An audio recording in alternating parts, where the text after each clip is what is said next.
Well, hey everybody. I have the thing today. I got a webinar later this evening that I'm doing live, which is fine.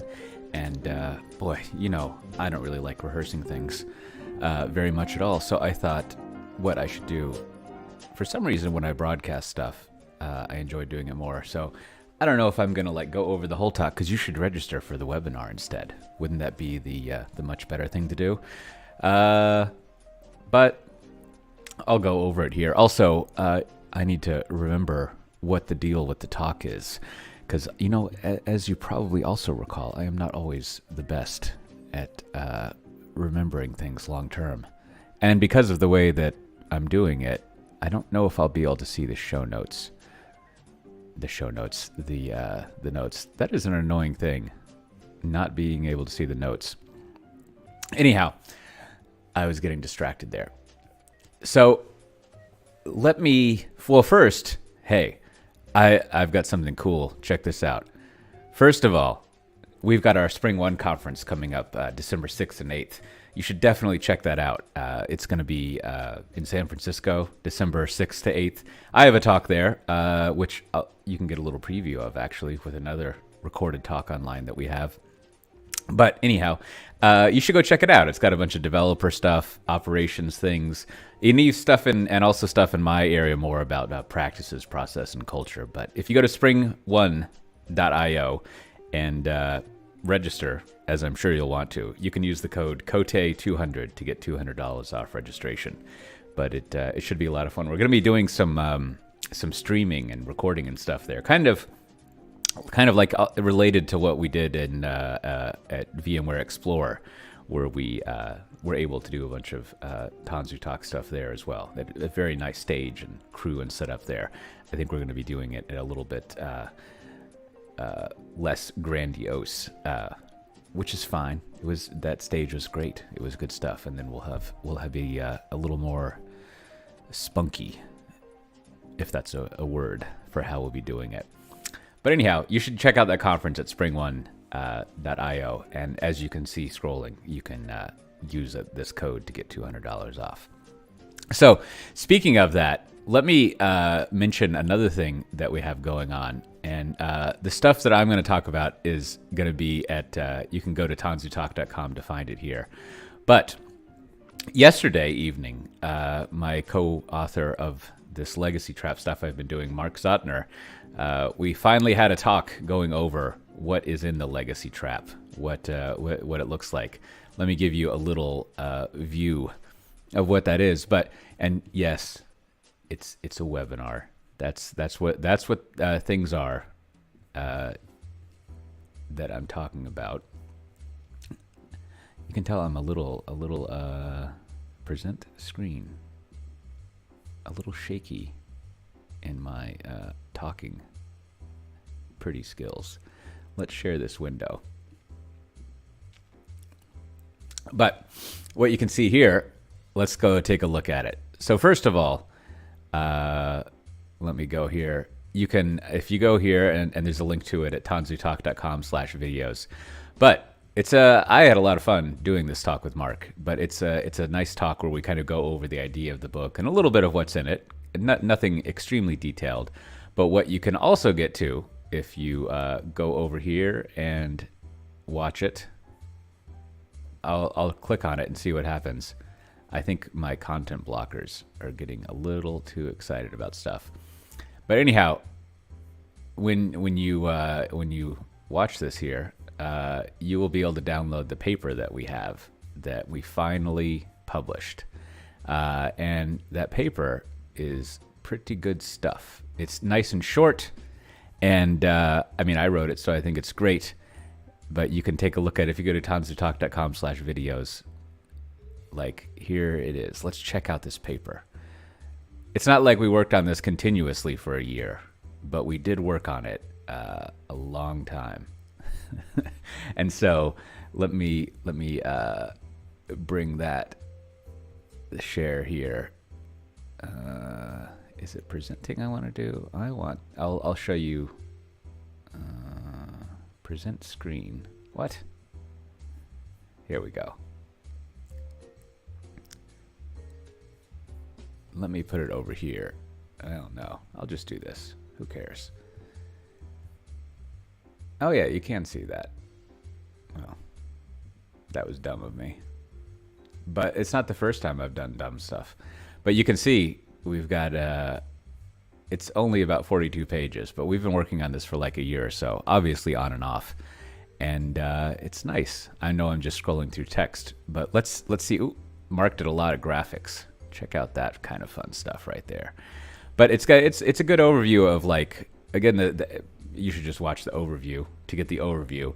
But a while ago, like a year ago, we wanted to write a book that kind of was explaining the issue with old software and you know, how to modernize it, the legacy trap, if you will, to more of the management and executive level people, and then also kind of go over, again, from a, like, doing management stuff, whatever it is those business people do, what their tools actually were, how they could come up with plans and strategy and prioritize what they're doing, the type of stuff that executives are up to, right? Setting the agenda and the priorities and things like that. So anyways, that's finally out. Very excited about that, to have that out finally. I don't even think we have it gated, so I don't think you have to even lead gen yourself to get a hold of it, which, you know, some people like that, I guess, but y'all should go check that out. Well, here's what I wanted to practice or go over. So this is tonight. It's October 6th. And I guess by tonight, it's tonight my time. Whatever time zone you're in, maybe it's not tonight. You can see it starts in 6 hours and 6 minutes. Very thrilling. But I wanted to go over the slides that I have, because this is an instance where I actually didn't put together most of these slides. The person who I was working with, Cindy, she put these together. And we've done a lot of work over this for the past year, the state of Kubernetes stuff. But I looked at her slides, and they were good. So I also need to, you know, if I put together my own slides, I know what they are. But when I was we've been planning this webinar for a while, so I need to refresh my memory and do a little bit of practicing on what it is I'll be presenting. That sounds kind of unprofessional when I say it out loud. There you go. Let me open up the, I'll share the presentation that I have here. Let's do this. Should we do the news anchor look? Boom! Look at that. That's fun. Little over-the-shoulder action. I guess that's fun. I'll do it this way. I'll purposely obscure and make smaller the slide so that you're forced to actually tune into the webinar. And of course, you can register for the webinar if you go to, well, actually I found out, you can just go to tanzu.vmware.com/webinars and you can find it there. It's quite easy to find and start watching. Oh, not that one. Okay. So let's get, you know how I like to do things. I like to see the slide sorter to get a sense of what's going on here. You know, if this is fun to you, you can also kind of get a sense of how I think through doing a presentation. So I have 35 minutes because one of my colleagues is doing the, you know, why should you become a customer of us part at the end, which is great. I'm actually very interested to see what he goes over. I haven't seen the most recent version of that. And in fact, he's got a customer story here, and I don't know if we of course don't say who it is. I guess we haven't gotten reference permission from them, but I don't know if I've heard this story. It seems like it'll be nice. I wonder what city it is. Anyhow, so that'll be fun to hear. Oh, too bad he's only going to be talking with for 30 seconds about it. But let's go back. Man, if I put timings in the slide notes, the notes for slides, I don't think I would ever notice them. So here we go. Unfortunately, Cora's not actually presenting it, just me, but that's fine. So we have the ebook that's available. You can download that. So that'll be easy enough. Let's see what notes we have here. Some overall prattle, doing 3 years of this. All right. So I'm going to take some notes to myself. I should have another camera set up. Wouldn't that be fun if you could see me taking notes? It would take too long to get to that, but maybe that would be fun. You can see my my drawing of stuff. So let's go over here. So what does that look like? See, this is why I wanted to do some rehearsing. So this is where, so you can see I've taken all these notes. Ugh. Actually, I Cindy did a lot of these too. Before we, probably most all of them. Uh-huh.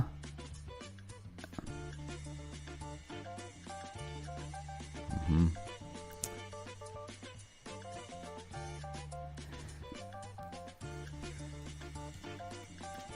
So here, what I want to do on this slide. Okay. I'm just going to write on my little notepad here is like, we have 3 years of these surveys.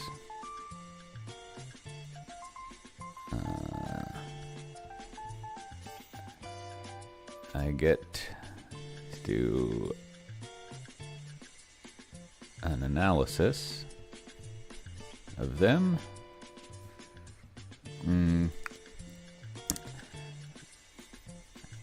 The trends are what I like.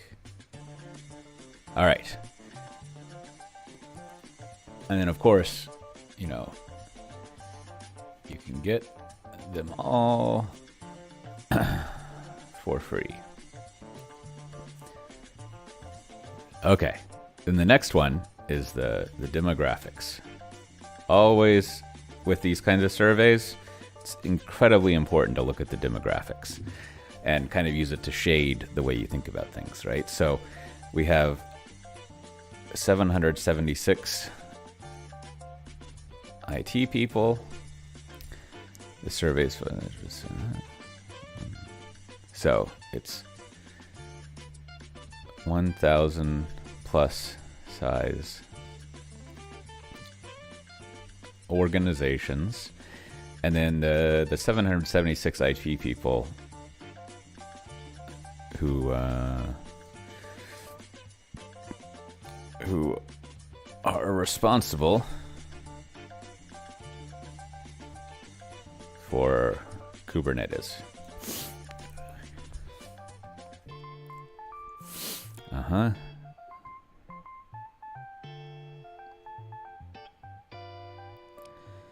So let's see. And then the other thing, so software developers, right.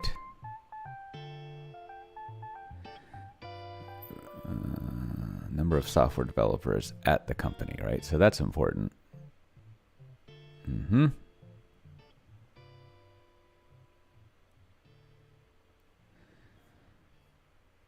So here, number of software developers at the company.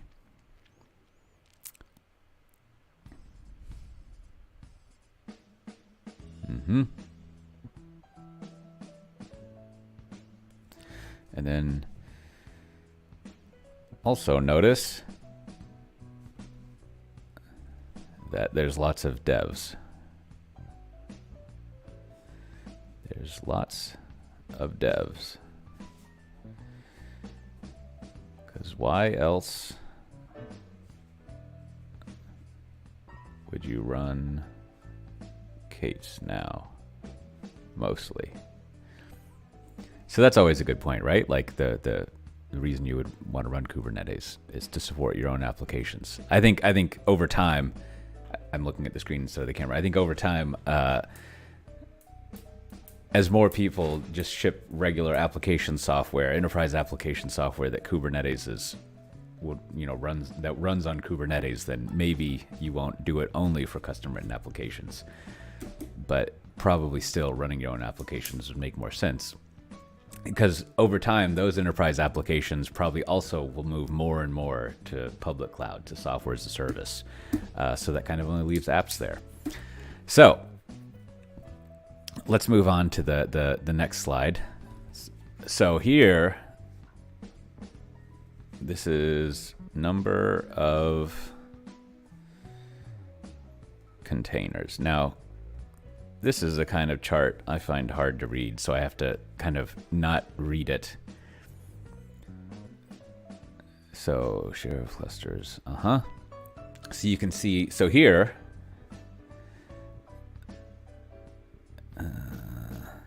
6 to 10, 5 or less, you can see more containers in use.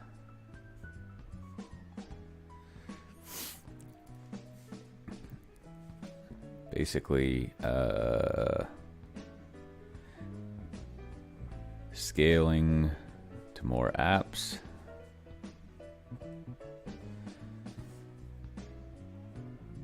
Let's see, and etc. I just wrote and etc. That's very handy. So 5 or less, see, people have been, there's less experimentation going on, basically. The mainstream. So when we asked the question, almost a third had 5 or less. 12% had 5 or less. So there's a pretty big, you know, I would call this like a shift from early use to more, I don't know, normal use. I still don't know what the apps are. Maybe next time. All right, so that's a good enough one to go over, and this would probably be about 10 minutes in. Maybe like 8 or 10. So then, in addition to the shift, so let's go to 6.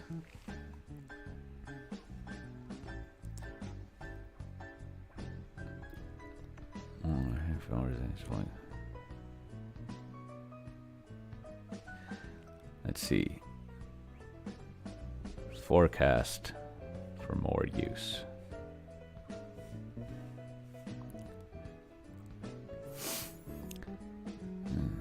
Growth.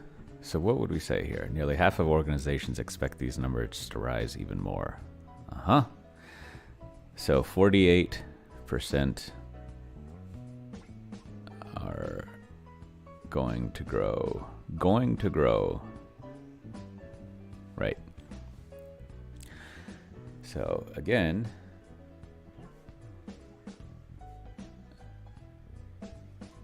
this shows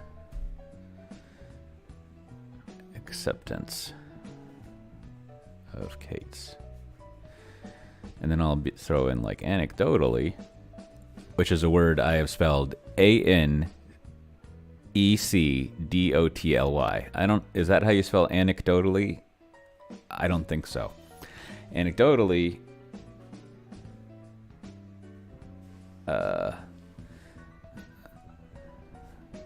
most people I talk with have Kate's in their platform plans. E.g., the following are publicly documented, so it's fine. Like, you know, at Mercedes, they use Kate's and Cloud Foundry, JPMC, the same.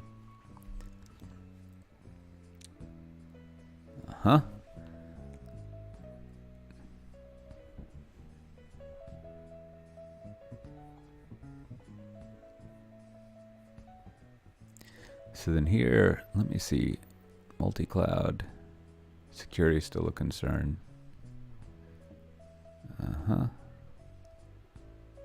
Yeah, okay, so then that's a narrative. All right, so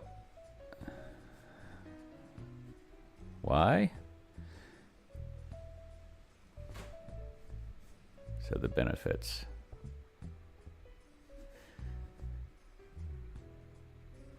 There's ops benefits. especially utilization, which is a huge intentional focus, right? Uh-huh. Mm-hmm. And then you can also see, okay, good. We did this where the newest is on top. Uh-huh.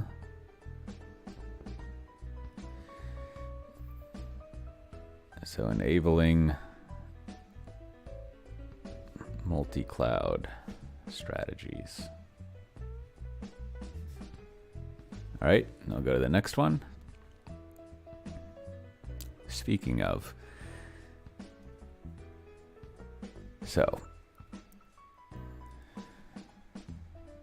multi-cloud is a real thing. And, you know, I would say even the normal thing for orgs. And then you could say with the AWS CEO saying we're just 10% into a shift to public cloud.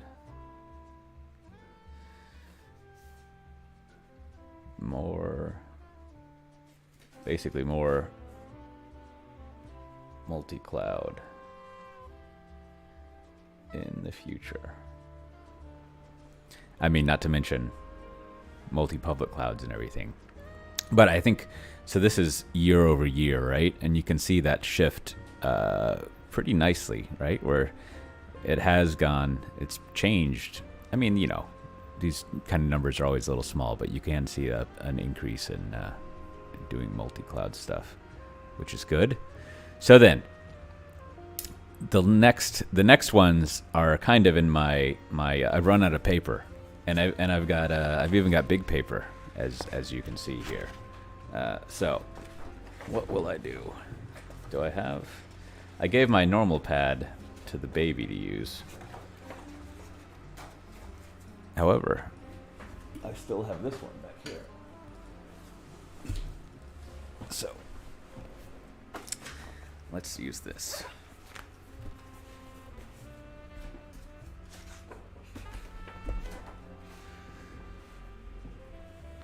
I like how I'm still avoiding actually practicing this. Maybe I'll do that after I do these thrilling notes here. So, getting easier. So these are challenges.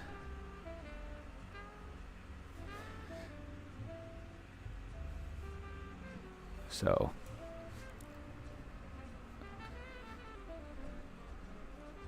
things are getting better.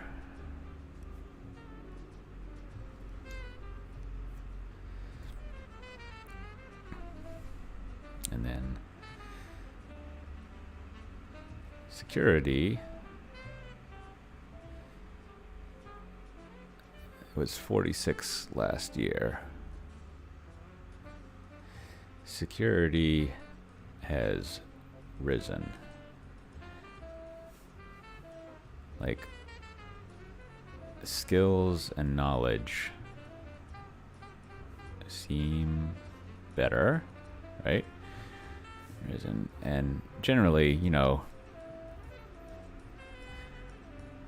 I think, you know, security becomes like a concern more than likely because as you use it more widely, you extend it into more types of applications and more parts of business, right? Like, especially as you get more to the core of how businesses operate, you know, that's where security becomes even more and more of a concern. Just by pure numbers of the number of apps you have, but also because of the type of applications. When you start to use like customer data, right? Like you've actually got people's information in there. You start to transact money, you know, do your business. Then you have more scrutiny on security and you worry about it than if you're doing, you know, you always want good security. But there are other things people do that like they can not be too, you know, crazy concerned about it. That's a poor way of putting it, but likely due to more usage driving more attention and needs. So then, difficult to integrate with. See, like a lot of stuff is getting better. Like this difficult to integrate is nice, and then you've got the ownership one is interesting to think on. I'll have to see what time we have to kind of spitball on that. So then we like a highlight of security, right? So since that's the number one thing, security details. Since this is the number one thing, let's look in more detail.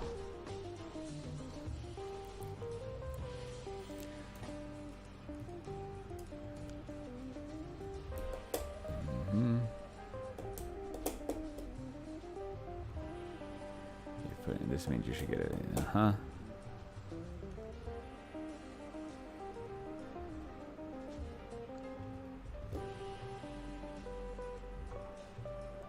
I'm reading. That's why I'm quiet. Yes. So basically, while most security concerns decrease slightly or remain flat, applying policy consistently across clusters and teams saw a 9-point jump. Yes.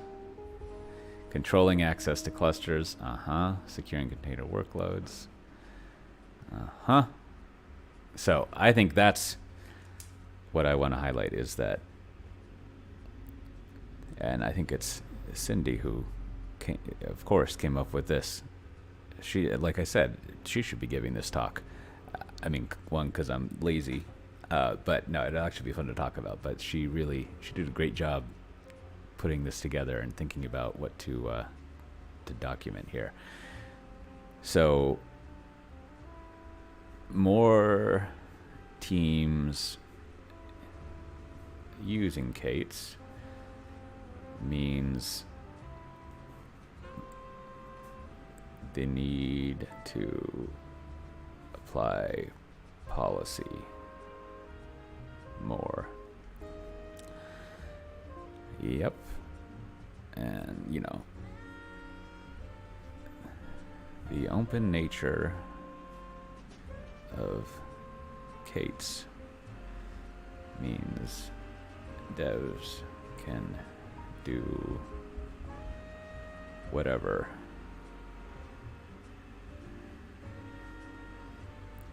So you need some method to control that.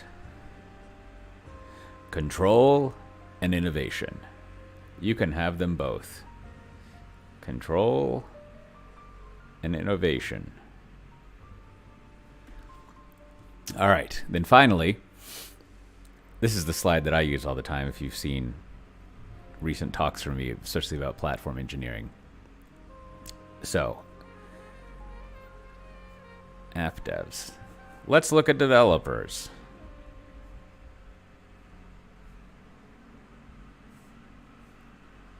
What benefits? Yep. Now,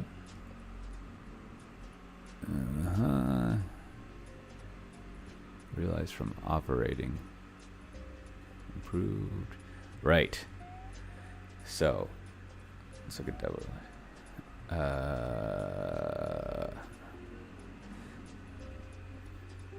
Benefits chart again.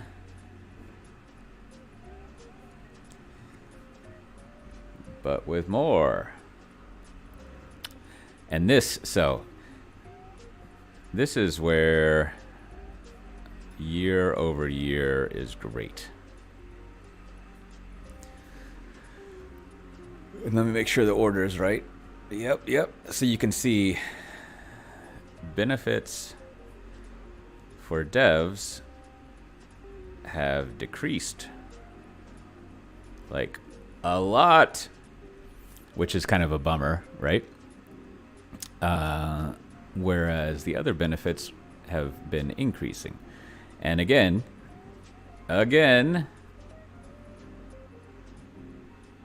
because there's wider use, more devs, less desire for tinkering.